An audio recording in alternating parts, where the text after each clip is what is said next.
乡亲好，欢迎大家收看《村民大会》。俺俩下系度种花沙条，俩做把那个家庭水工厂哦。其实大家知冇？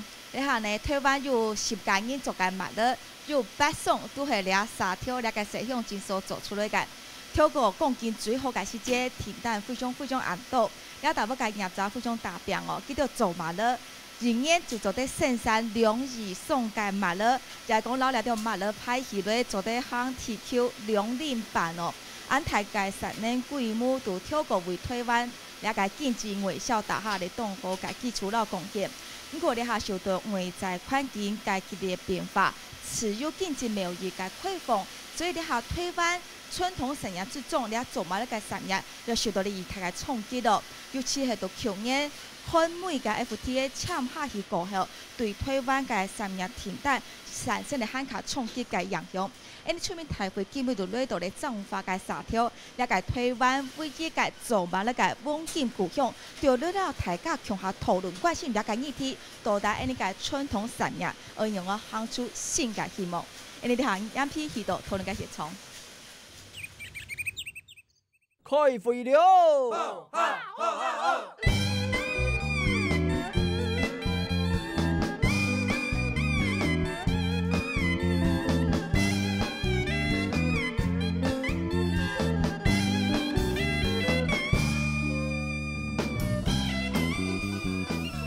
大家天天讲跳来到村民大会个讨论现场，因为东风系你下到来到了个计划博物馆个面挑前，求得了更多个乡亲还有业者，当然还有个来表人桥下来探讨了大家关心个议题哦。你啊，眼皮为大家绍介，基本咧参加个贴片里边，第一位为绍介多个系学界个代表，看到你系两栋课台设计好人个ran总，请建文，请ran总，陈院长早安。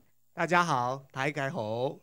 非常认同，汉卡天议会里边呢，呢绍介系业者界个代表，看到介咧系台湾区计划工业工会个理事长魏平区魏理事长早。大家好，大家好。理事长你好，欢迎你哈。汉卡第三会里边呢绍介系咧个公部门个主管单位哦，绍介都系咧建筑部工业局个局长沈永进沈局长早。大家好，大家好。局长分享你，汉卡恁天天有绍介系咧建筑部规模局咧高雄办事处的处长赖国祥赖处长早安。大家好，大家好。现场呢也东风一样看到呢沙条改动业者，还有向镜头的关心大家，跟镜头前的观众朋友问好，挥手一下，你们好，业者们、乡亲们，好，非常感谢大家哦。其实根本呢来到了种花嘅沙条，利用8分钟，眼皮来了解，到底呢讲了。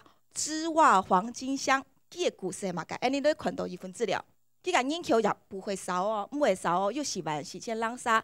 这个提示啦，佢讲沙条研究2届都有1届系做麦乐嘅，个台湾呢，大家做嘅麦乐10种之中就有8种系都让沙条做出来，也真见规模也蛮大哦。看到沙条有3多，大家讲种麦乐下多哦吼。当然，佢做麦乐也非常多，也因为呢，大家都可以共从所以当然。董事长也多，这3多。汉卡呢看到佢在俩台湾嘅产业地位，佢系台湾呢下唯一，当然咪系最大嘅计划嘅传奇嘅记录哦。佢呢到1992年退嘅时节，数目系第1名嘅，人年嘅出口总额都超过了2亿美金哦。所以有一个顺口溜就这样说了啦哈。有限做嘛了，无限强值啊！所以看到其实了下都沙条做嘛了个规模，都台湾讲起了有动迁动旧的历史。当然，佢个规模上呢也系非常大个。不过呢，到底佢实际运作个情况很样板，因为先透过2篇新闻画面来了解了解故事。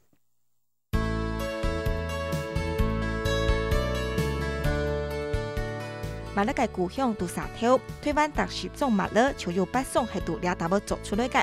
品质好，出货有价，唔但强度国内，1992年退，还系数枚出口第1名，年外销总额超过8亿，为台湾传嚟众多嘅外汇，为打下嚟传统做马勒工业嘅基础。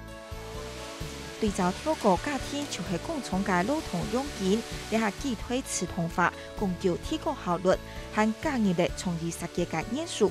而本沙条所出从嘅特殊物料，都很卡专业，很卡匠，用客技法来扩充新市场。这个都是由我们老板自己设计的，所有的花色都是他想出来的。我们这种机台呢是整双做到好的，而且我们还可以帮客人客制化，可以绣上他们自己的名字。沙雕嘅麻勒唔但像拿来做，佢哋含有企图心，为产业多研发，开发麻勒人工嘅周边送皮，也开发麻勒滚工工厂，为了其他人嘅注意力下过来。厂商都很注重品质，稍微有一点瑕疵的东西，他就一定打下来，他不会留给客人。说真的我对我们家所有的东西都很有自信，很有信心。將透過推廣熱切行到兩下嘅文創，台灣嘅麻勒風景故鄉沙條見到嘅達標。不過面對全球化持有貿易嘅挑戰，還有韓國、中國大陸做麻勒產業免關稅，還有世界最大工廠嘅衝擊，到底為讓我求生存，讓我變下去。呢度咧，大部咧做訪問採訪啊，當地大家鄉親都老愛講哦。20-30年前，你下台灣嘅經濟當度嘅發展嘅時節，你一片前景做埋咧，仲到東摸漢哦。現在你也搶到你入閘咧，老你講跳過真係唔係真樣嘅情況。這位先生，我想請問哦，你過去也做襪子嗎？你大概是民國幾年的時候開始做？民國80年。哦，那時候真是經濟正在起飛，然後襪子做得最興盛的時候哈。對對對，那時候都沒有時間生孩子的。為什麼沒有時間生孩子？太忙了。白天老婆看機台啊，晚上是先生看機台，所以沒有時間生孩子啊。那我想請問一下，對照過去20-30年這樣子的盛況，現在的環境呢，是不是訂單方面聽說好像日益下降？非常慘淡啊，因為老實講，那個包括那個去年那個油電雙漲大概我們的成本大概增加10%啊。那加上那個我們政府沒有跟美國跟歐盟簽訂 FTA 的話，大概整個關稅就差不多15%，兩個相加起來就25%。那我老實講，襪子沒有那麼好的利潤，25%啦。好，謝謝你。謝謝。那現在看到我們的這個台灣區的織襪工業的理事長也在這邊，我想請教魏理事長哦。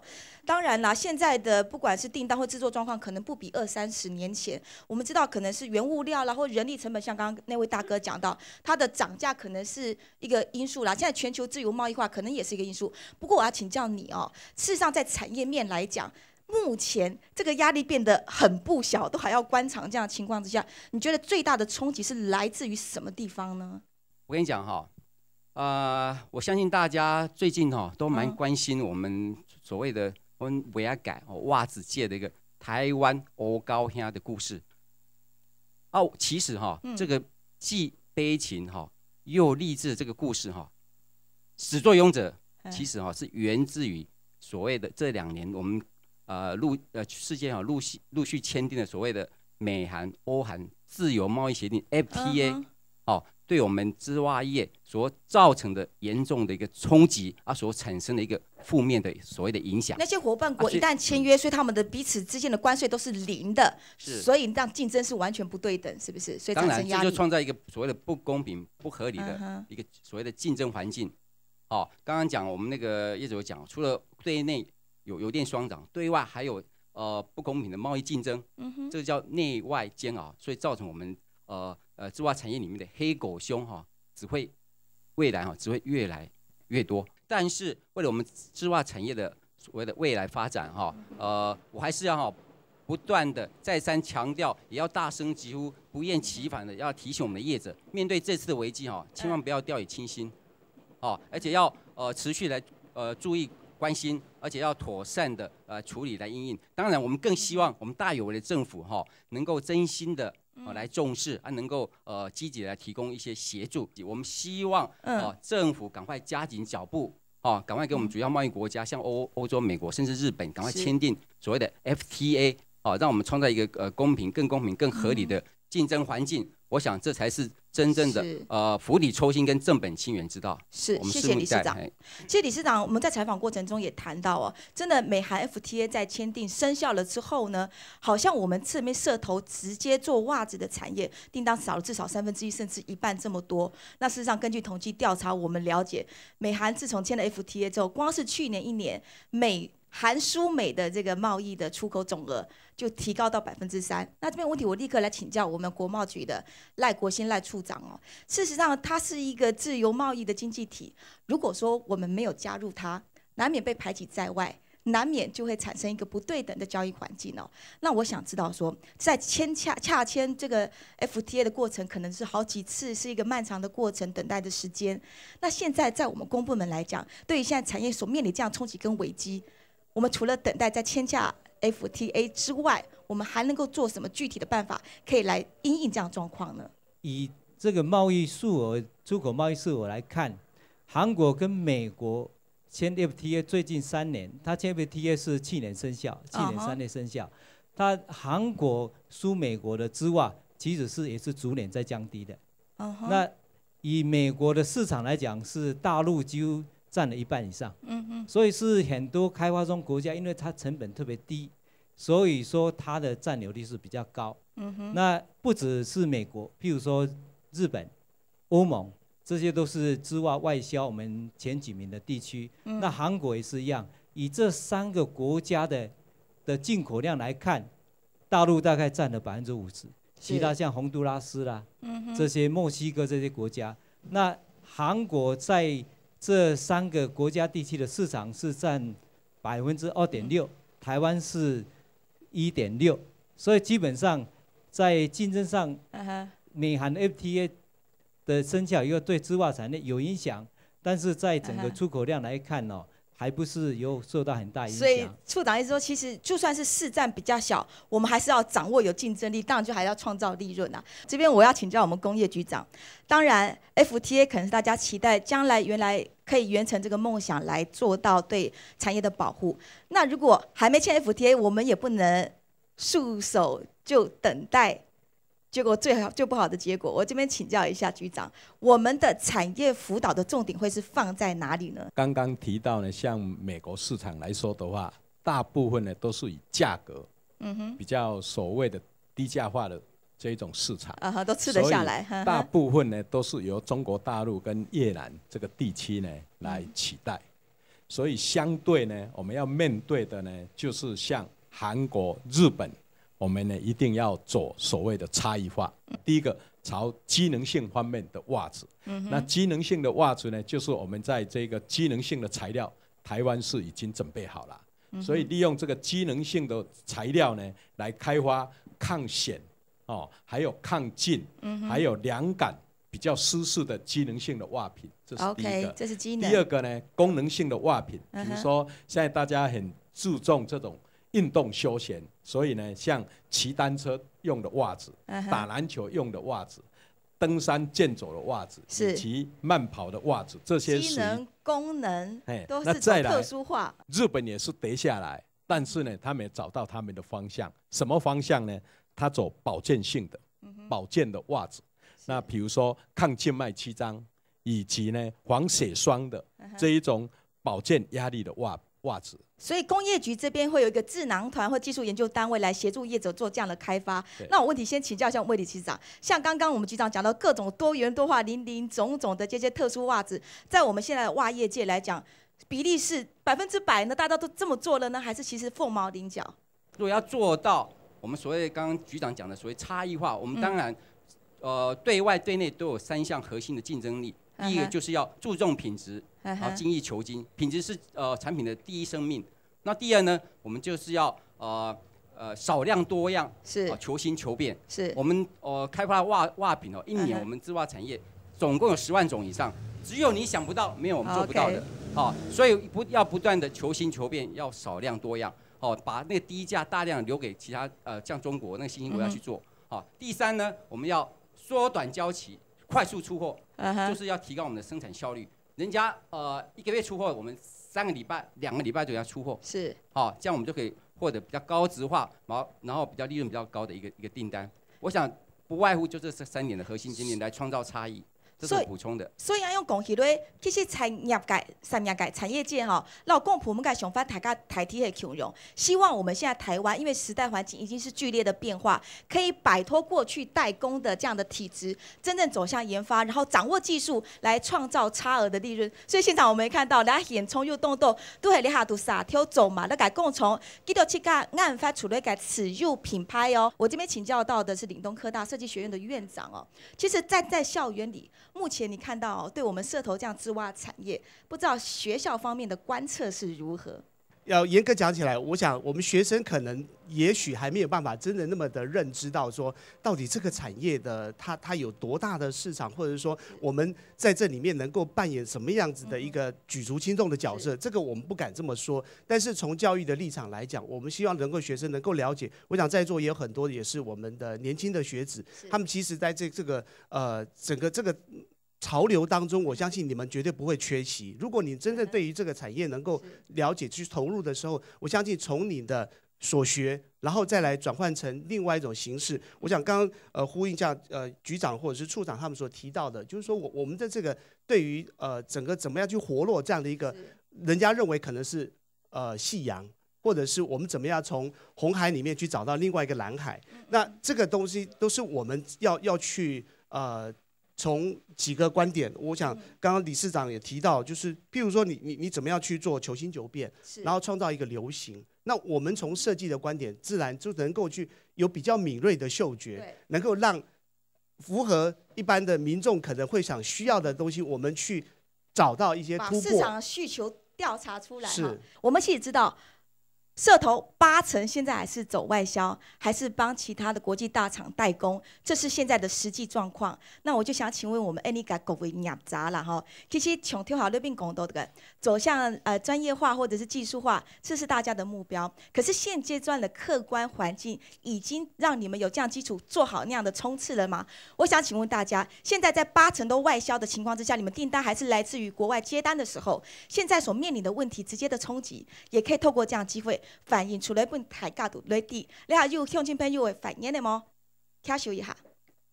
大陆市场开放之后，从市场上充斥着一些低价位的然后品质差的这个货品然后政府可能有关大陆进口的这些仿冒品半成品这个要把关严格一点，然后业者才能够继续生存。就好比说，你有做内销吗？因为我20年前就开始做内销，是，那所以现在我们像国内一些大卖场的通路上看到的，有时候不是我们台湾做的袜子啊。我是做内销，大部分就是从万客隆开始做。那现在目前大部分是做量贩店的货。是，所以你说这些进口的大陆低价袜都对我们的伤害很大。但是根据政府有关单位进口的数字又不高。台湾台湾人消费的袜子有一半是靠进口的。靠进口，所以我们还有很大成长的空间。所以我们还是继续鼓励业者继续努力。是，好，谢谢你的提问。待会儿把这个问题也请教我们台上来宾。还有乡亲朋友让你讲你下走嘛，那个困境实际会反映出来有吗？来给乡亲推标。我是希望政府呢能给我们创造一个公平竞争的平台。再来就是刚刚主持人有讲过了，我们80%都是外销，2%是内销。在80%外销的时候呢，现在是工业局在我们这边有设立一个快速打样中心，对，帮助我们业界。但是外销呢是最根本的，如果外销的问题不解决，内销的问题当然是一定没办法去解决。所以说，希望呢，在这个我们这个外销的拓展方面呢，这个经费是否能增加，帮助我们业界走出去，走到全世界。所以希望呢，在这个国贸局方面呢，是否能设立一个那个专门的谈判专师，负责谈判。该谈判的去把约谈下来。对，就是需要专家，专家才能解决我们的问题。今年的那个原物料成本的提高包括那个电价、棉纱跟那个包装材料，售价无法反映啦。那个压缩毛利啦。希望政府辅导协助开发附加价值产品，推广行销，以利产业生存。在工业局方面要多多的来琢磨了哈，所以这方面还是需要做一些辅导。刚刚业者所提出问题，我先请教一下我们的赖处长哦。其实提到我们在海外做进行的拓销，希望能够打开更多市场，至少建立台湾产品的知名度嘛哈。其实我也听说业者们事实上，比如说他们到大陆去跟通路商面对面要谈的时候，有时候中国大陆的通路商就会要求台湾的业者吸收运费。那我们知道中国大陆地广幅员那么大，有时候运费就是已经超出他们的成本。像这些，我想知道我们在做海外拓销团，在各种的协助方面，针对在海外要进行业务推展的那些业者们，我们有些什么实际的帮助的面向？跟织袜的乡亲这边报告，就是今年国际贸易局特别针对国际行销这方面，提拨了5000万的台币，委托纺拓会，就是纺织业拓展会，做一个国际整合行销的。我想这个理事长大概都有接受到这信息，大家可以多利用这个资源。那今年光是织业工会，它有向贸易局申请组团到国外行销，大概至少有7、8个团。那目前我们大概核定了已经有400多万，还有一些还没核定的，所以这些都是政府在这方面知道说织袜产业面临的一些困难。海外贸易还有海外的拓销，理事长觉得现在政府的协助有打到点上吗？我想大家都知道哈，我们织袜产业在台湾快60年哈，都是靠着业者卡推修哈，都天涯海角这样披荆斩棘，他们攻城略地，然后好不容易把订单拿回台湾。是啊，好，所以我们的外销也可以达到80%。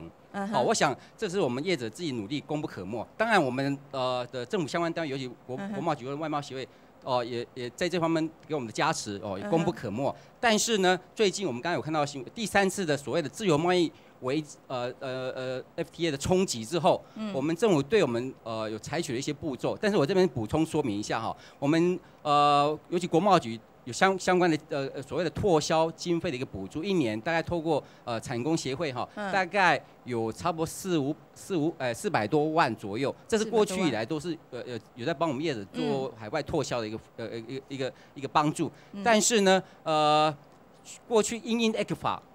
它有针对因应 ECFA 这个贸易自由化的一个冲击，有特别提拨了一个所谓的专案补助，有200万，就帮我们增加。那你是觉得这是多还是少呢？我想不无小补哈，但是呢很奇怪，200万1年都没有了。今年这2年又因应那个美韩、欧韩自由贸易协定冲击，它一样有拨，但居然减少了，变成100万，不增反减，所以不增反减。所以我们就有点心灰意冷，因为我们这个冲击甚至比 ECFA 更大的时候，我们怎么会把补贴金额反而减少呢？然后第二点，那时候说 ECFA 对我们产业，我们希望我们多加强去开拓中国大陆的一个市场跟商机。对。但是呢，它又给我们一个门槛限制，就是说这些贸易拓展基金它的补助对大陆开拓市场只有25%的上限。是。超过就不行了，超过就不行。对啊，我觉得我们未来商机可能是在大陆，那为什么还要定那个上限呢？所以我是建议说，是不是把门槛再往上修到35%或是更高？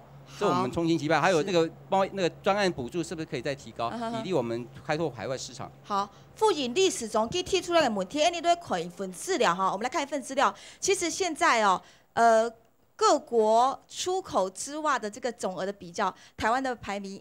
慢慢的往下踢了哈，我们先看到第4张资料。好，来看到你系2021年去年你买了出口规改了解比较哈，它单位都是美元哈。我们现在各位相信可以透过了解这秒看到，其实你看中国哈还是最大的世界工厂，它还一枝独秀，它的出口值做得达到减有32美金哦。不过大家也看到。它每打的单价1打12双袜子嘛，哈，单价5.53美元，这样子排比下来看起来是全球最低的。所以刚刚我们的业者提到啊，就担心事实上好像已经也呈现了事实的状况，就是中国大陆的低价的袜品直接冲击倾销到台湾来，打到台湾的内销市场。我就要把这个问题一样再交回到国贸局处长哦，中国市场他们。低价的袜品倾销到台湾，我们能不能反向操作，也把我们的高档袜，台湾中国大陆那边信赖我们台湾的品质，把我们的高档袜一样卖到中国大陆，这条路是可以行的吗？刚刚理事长提到一些，其实我们的一些各种的补助专案的计划，是不是应该门槛可以再降低一点，补助更多一点，让他们好做事呢？先回答理事长，关于他要提高补助或者是相关门槛问题，我们会记录下来。那交回去，我们再跟长官这边再来研拟啊，希望能够对业者有所帮助。至于对中国市场，我们知道中国30年改革开放以来，他们的所得越来越高，所以他们慢慢的，尤其是慢慢的一些新兴的中产阶级，开始希望享受中高阶产品的，所以即使是大陆一些低价产品，不见得受大陆人民的欢迎。所以有 MIT 的这个标志，台湾的产品，大陆基本上是非常有好感的。在贸易局，他委托相关的商业研究院做消费性的调查，大陆对台湾的产品是非常好感的，加上陆客到台湾来大量采买的产品，我们可以得到一个验证，所以我们的织袜产业一定要朝这种高阶化或者是差异化的去发展。所以其实代工厂随着工资条件在世界各国、亚洲各国转来转去，所以现在还是要讲创造品质。把时间交给我们国贸局 ，NIT 台湾制造微笑标章对这件事情的帮助在哪里？这个 MIT 的微笑标章，它的目的就是希望呢，透过我们产品的一个验证，以及呢标章的一个推广，以及呢这个行销。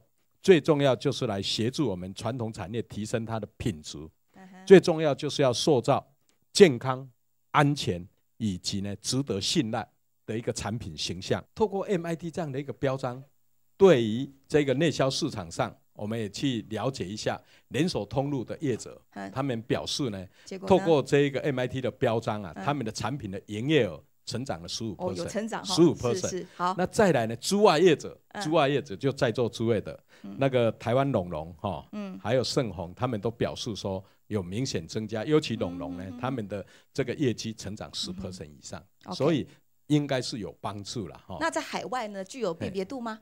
海外来说的话，像现在我们先谈这个中国大陆，中国大陆对 MIT 呢是蛮风靡的，因为怎么说呢？是吧？对，因为呢。他诉求的一个是健康，一个是安全，一个是值得信赖的一个形象。所以从公部门你谈到咱工业 Q 甲 Q 中对你 MIT 微笑标章动就信心啦。不过呢，实际了个品牌打下去之后呢，对你买那个产业经济就提升么？你看西建国汇丰不演冲哈，我知道我们的乡长也来到现场哈。乡长，我们刚刚透过一轮的讨论，发现其实公部门对我们织袜产业做了一些很大的努力啦哈。那现在还加上这个微笑标章，就表示它价值感也提升。不晓得你实际在这样乡内看大家这样子袜厂的运作啦哈，还有整个现在织袜的产销，你觉得有什么要提出来呼吁公部门可以更加关心、更加琢磨的嘞？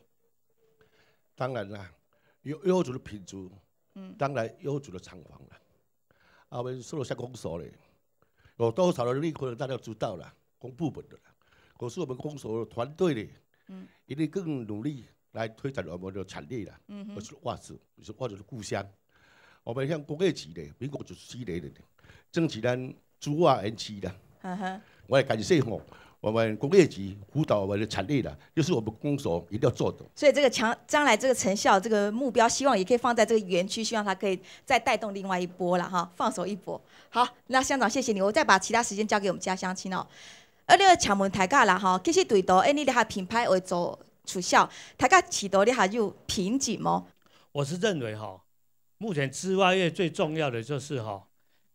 受整个 FTA 或者是 ECFA 冲击，目前我们织袜业，我是本身是担任我们织袜协会理事长啦。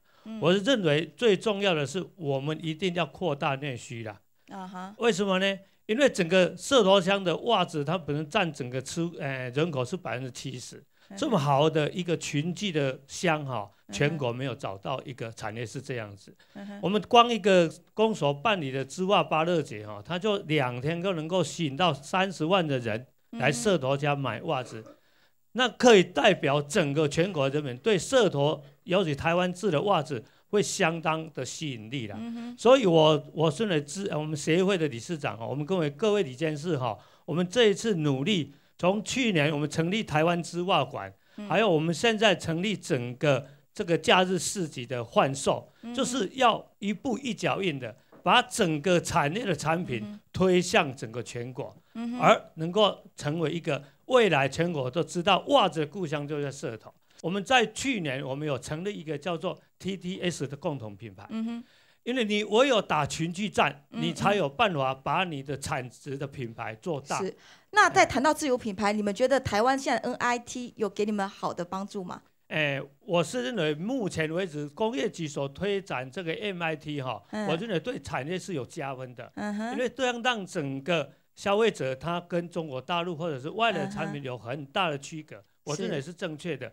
哎，是。好，非常感谢安尼个理事长，谢谢理事长。其实了下业者个企图性冲微笑，加地道了下环境个变化为夯到女校，做女校夯女校就会希望有品牌个建立。当然，讲朋友了下有微笑 NIT 菜题呢，也有七家个想法。因为有先协困下，等下个做咧，都咧困菜题，记到所做个代表现用办戏呢，都协困呢时间呢，安尼咧困下。其实了下产业界哦，了个。为理事长多才多艺，佢也想出来其他嘅办法，为了佢哋嘅富裕啦需求，用重高嘅方式创出来本大家堂。产品拢袂少，挤得不得了，好景不再，到头只剩可怜一墙一照，协定已生效，不再有望。还有我想一个白字在笑，情情那不好，阮的动袂掉，自比自叹奇怪，别人做袂也敢会出头，一份自强莫靠别人做袂也一定出头。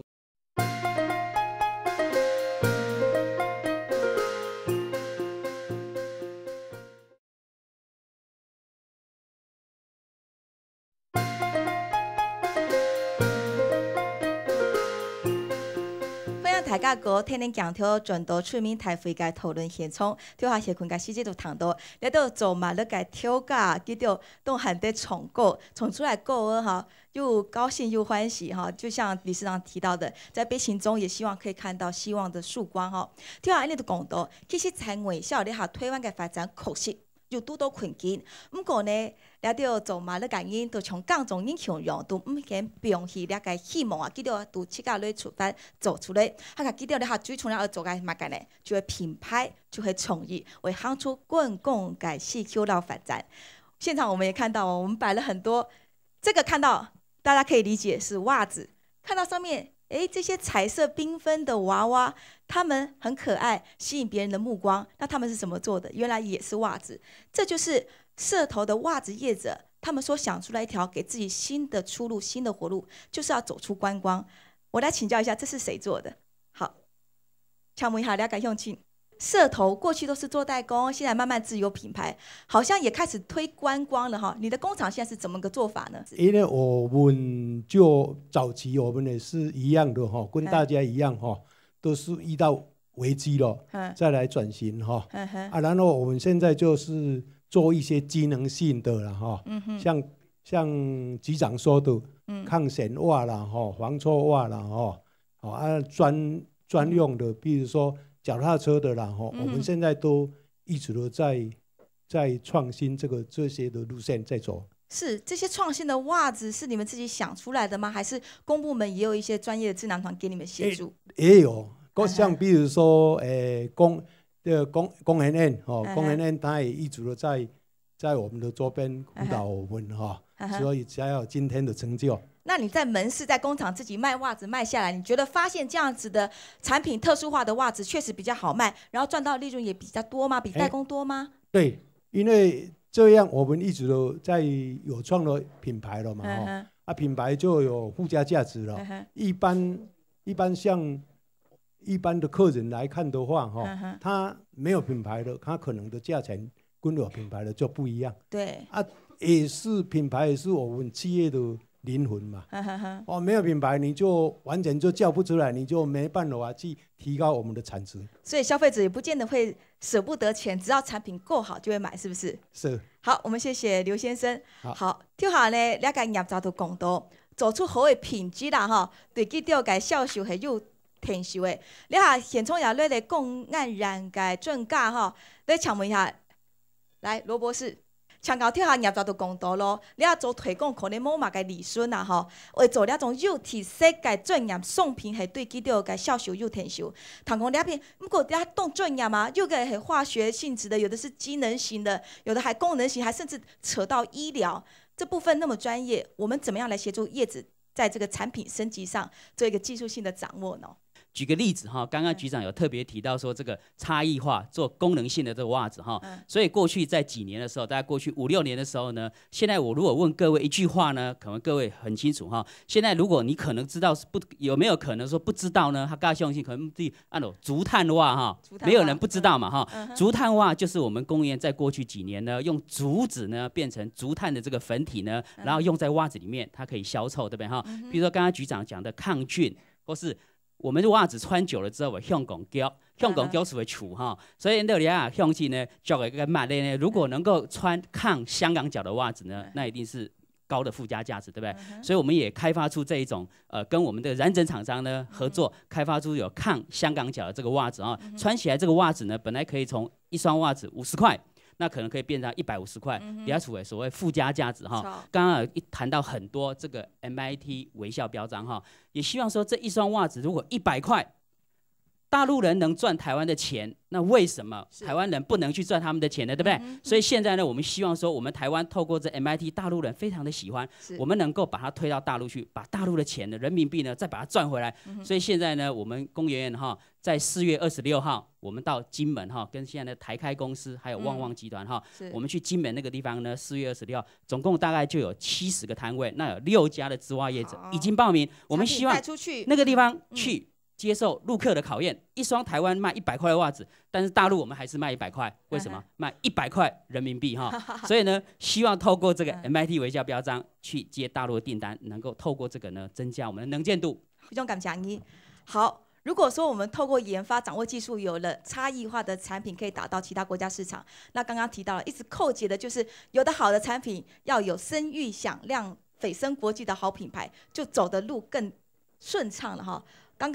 刚刚向进度又讲到，除了 NIT 之外，他们要透过群聚的效应、联合的行销，来找出自己的地方品牌。我想问一下，这个地方品牌你们要怎么做？需要什么样的帮助？因为 MIT 坦白讲，它只能去跟大陆制产品做一个区隔。像以我公司的产品来讲，20几块的也可以贴那个微笑标章，100块的也可以贴。然后我们公司最贵的产品一双多少钱？你知道吗？不知道。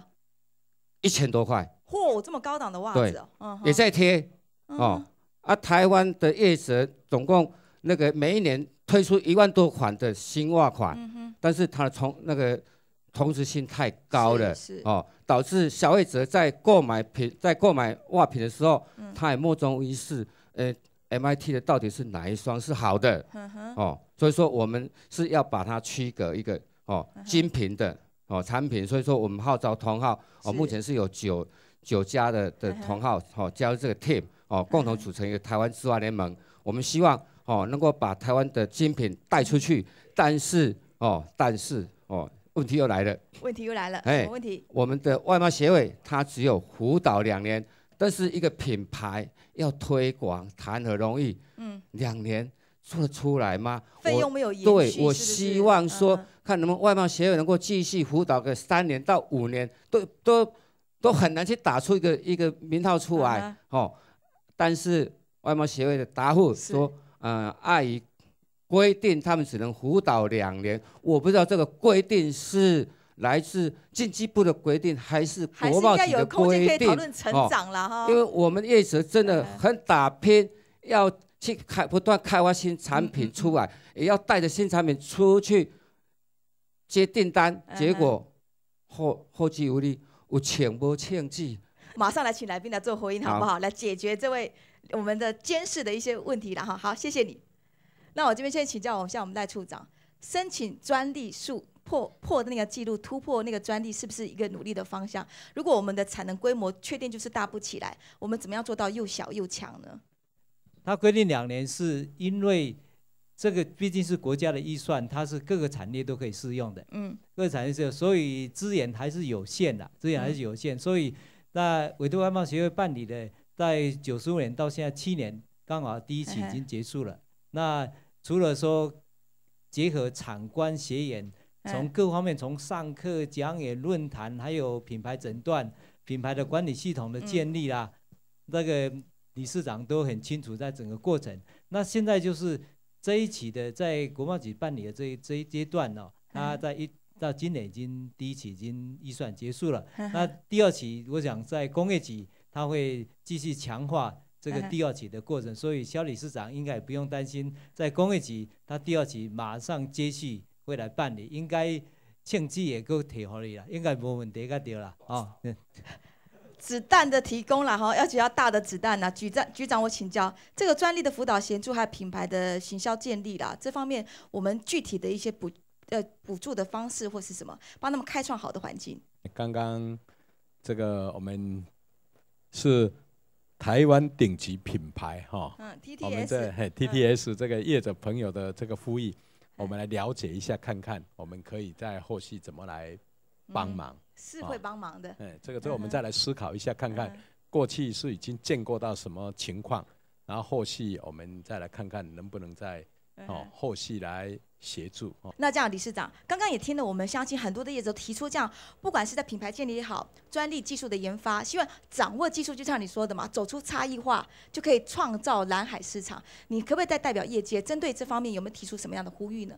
我们曾经创造一个品牌叫 Crystal 水晶，我们也曾经把我们国家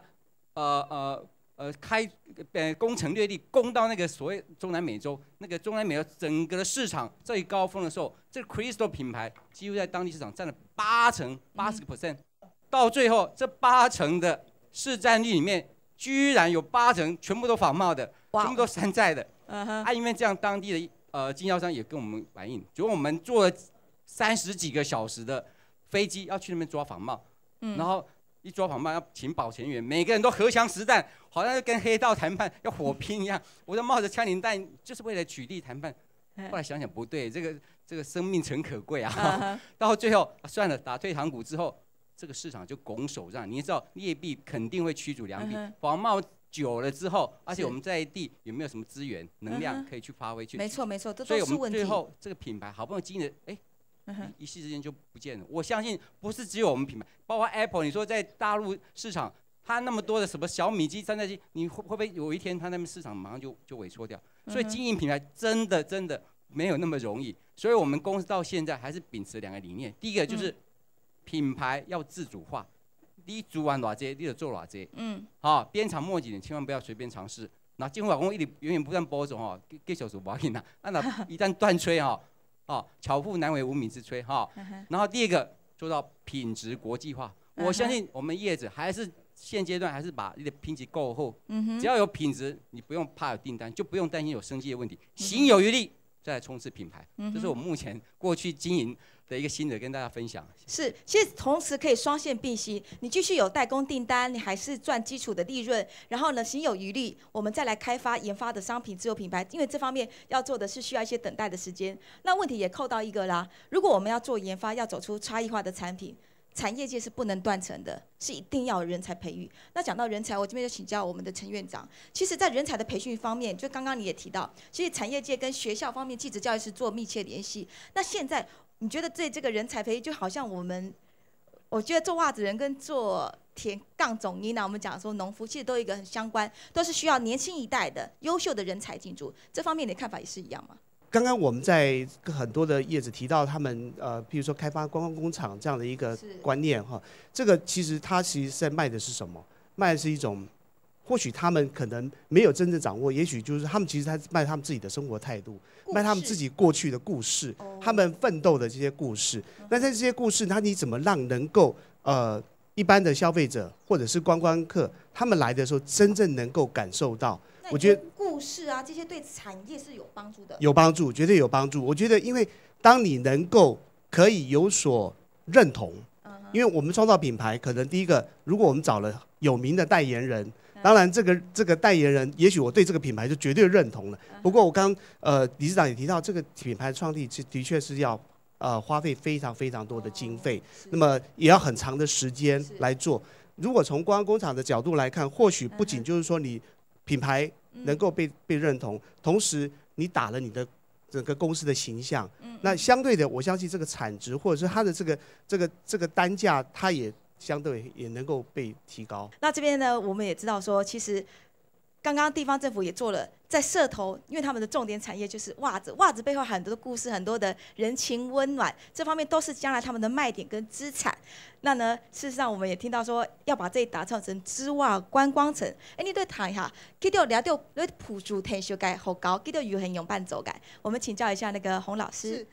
其实这是他们做出来，就是以火车站为主，那做出来一个入口意象的一个概念。就是我们现在录影的现场，是你觉得要强调它是一个织袜城，对，要有一个意象，对。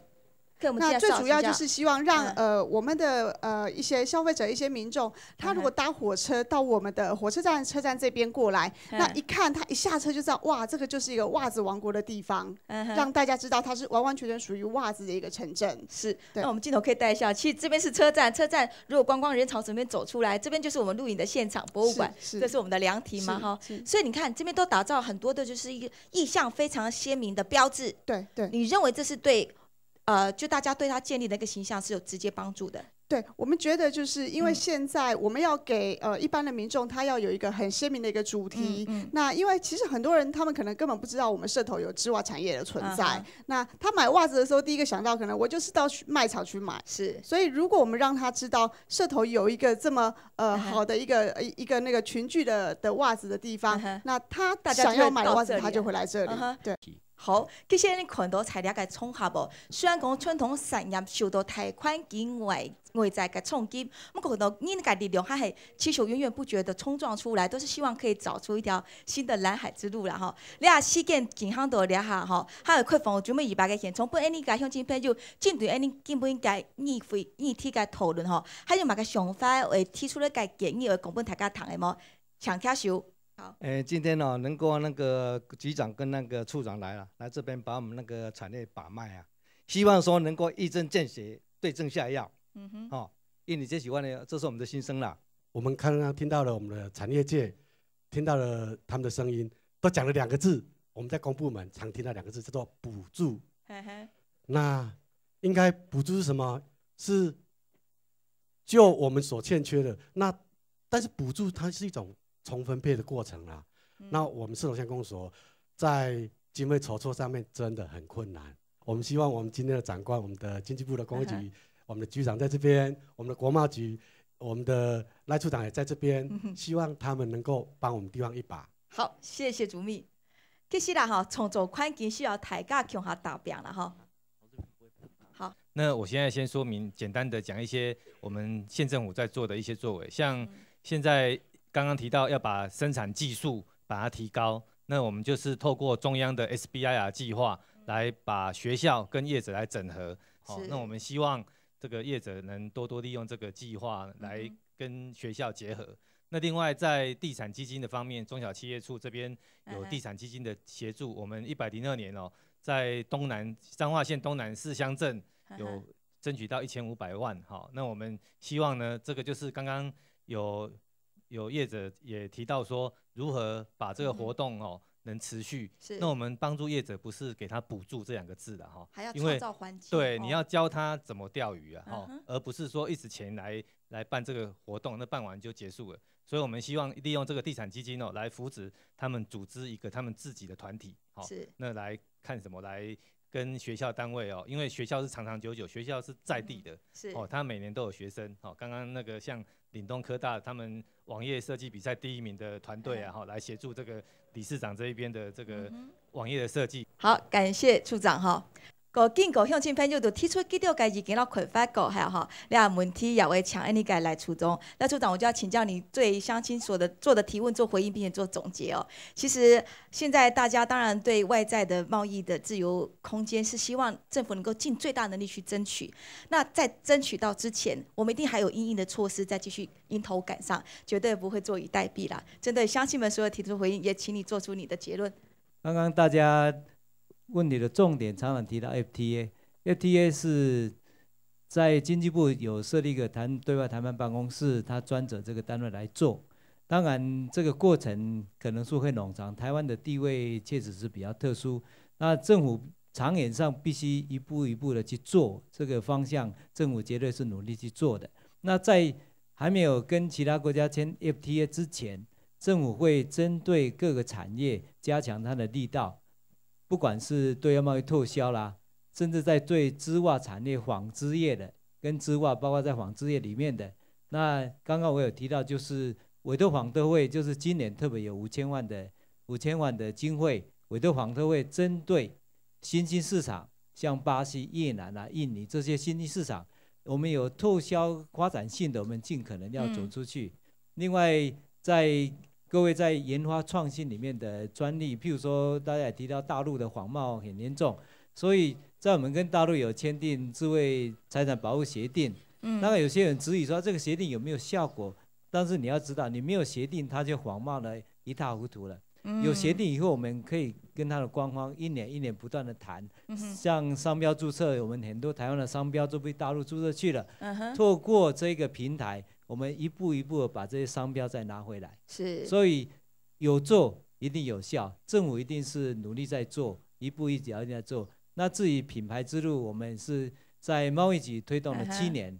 那接下来由工业局接棒，跟产业来配合，从专利、从品牌之路，我们继续去走，才有办法掌握我们的研发创新，有专利、有品牌，才能达到最大的效果。这一条路虽然很远，但是我们一定要值得努力走下去。谢谢处长。外在不利的环境，努力一步步的消弭。接着就是我们自己的品牌强项，我们工业园区也准备要做了。来，局长请做结论。第一个，过去我们那种所谓的生产方式就是客厅，就是工厂，所以我们就是利用这一个所谓织袜专区来解决这些国际大厂在下单的时候茶厂的困扰，这是第一个。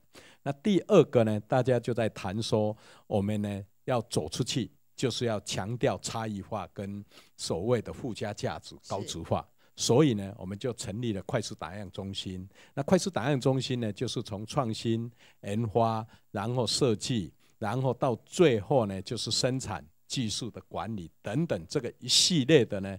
我希望呢，我们这一个快速打样中心呢，我们那个罗主任就在我们社头地区，他进驻，在地的哈，那他就进驻了哦。那第三个呢，就是谈到所谓的这个行销。那行销呢，我们就在这一个知足常乐馆的1楼，我们有一个国货馆。那这个就是刚刚业者朋友说，先把内需的部分先保住，然后再来抵御外侮哦。这个部分呢，就是从这个国货馆哦。那最后我还是强调。我们的组长、我们的科长、我们的主任今天都来了，听到了这些声音，我们应该好好的来检视我们过去的专案计划，哪里可以来修改，哪里应该做，然后呢，我们1个月以后回来这里面对我们产业界，很清楚，就这样。好，院长，其实我们今天这样的讨论，其实大家看到对传统产业我们都不放弃，还有其实我们台湾活力永远都在哦，这样走出创新之路，也针对今天的论坛您做回应。我想危机啊，也是一个转机了。我们从这一连串的一些新闻的报道，对，以及唤起了民众对这件事情的一个更深入的了解，乃至于媒体从这个过程当中借助这样的一个平台，能够让我们的产官学研共同一起来关注这件事情，那让我们学校也能够在这里面扮演一定的角色。我想学校技职教育，它绝对是在这里面有一个积极的作为。一方面就是说，我们不敢从大的这种这么大的一个梦想，但是我们希望是说从这个在辅导跟产业之间的一种共同的合作上面，这去如何能够创造一个新的契机，那么度过这一波的这样的一个难关。我想这个技职教育，我们这在所就是责无旁贷的。那我们也希望借今天的这样的一个节目的一种播放，能够让更多我们的全国的国民，他们都能够对这件事情共同参与关注。最后时间要交给我们的产业工会的理事长哦。这个袜子是民生的基础用品啊，但是平庸不见得平凡嘛哈，微小也可以伟大。最后你的结论跟呼吁。我还是一样，人家说有始有终哈，我还是要用一首打油诗来帮大家打气加油。丝袜历史一甲子，酸甜苦咸少人知。100年政府若重视，产业100年永不止。大家一起加油，谢谢。好。非常感谢理事长，也感谢你讲部门嘅来宾，当然也非常感谢所有嘅业者，还有向前头咧关心了争议题，器材了解事件点，你会向下来思考检讨，了受到外在环境在冲击，你台湾嘅本土传统产业会用行出新路，透过安样嘅样片，透过安样嘅讨论，你就看到菜体产业业者几多嘅法律还有信心，还系持续容忍度嘅发展。今日非常感谢大家收看，祝福大家平安快乐，再会。